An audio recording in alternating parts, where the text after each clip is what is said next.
www.darsequran.com بعد وعلى من لا نبي بعده أما بعد فأعوذ بالله من الشيطان الرجيم بسم الله الرحمن الرحيم إذا جاء نصر الله والفتح ورأيت الناس يدخلون في دين الله أفواجا فسبح بحمد ربك واستغفره إنه كان توابا صدق الله العظيم.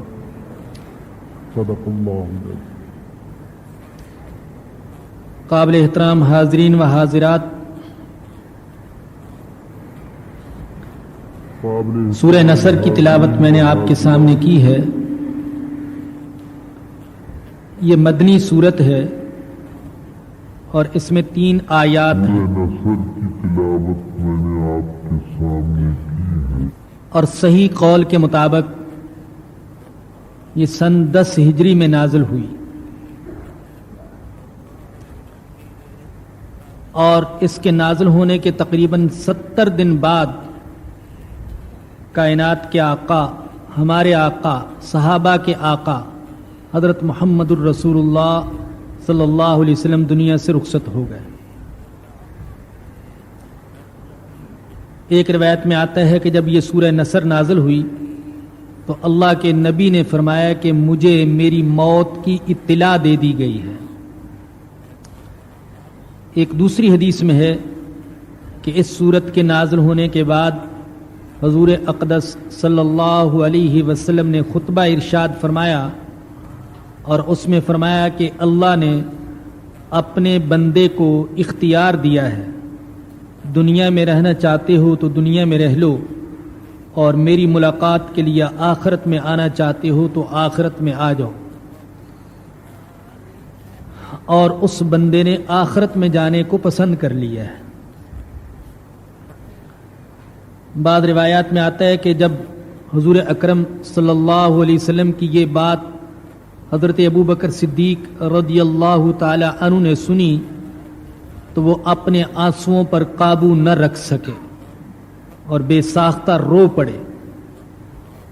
لوگوں کو بڑا تعجب ہوا، آپس میں ایک دوسرے سے کہا کہ حضور تو بندوں میں سے ایک بندے کی بات کر رہے ہیں کہ اللہ نے اس کو اختیار دیا، اپنی بات تو نہیں کر رہے. لیکن حضرت ابو بکر صدیق رضی اللہ تعالیٰ عنہ نبوت کے مزاج شناس تھے.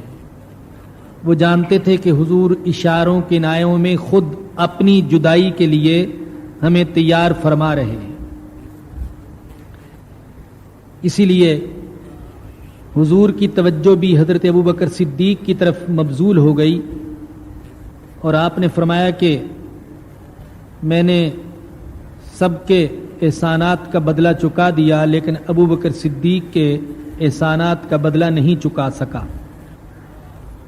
اور آپ نے اس موقع پر فرمایا کہ مسجد کی طرف جو کھڑکیاں کھلتی ہیں سب لوگ اپنے گھر کی کھڑکیاں بند کر دیں سوائے ابو بکر صدیق کے گھر کی کھڑکی کے کہ اس کو کھلا رہنے دیا جائے.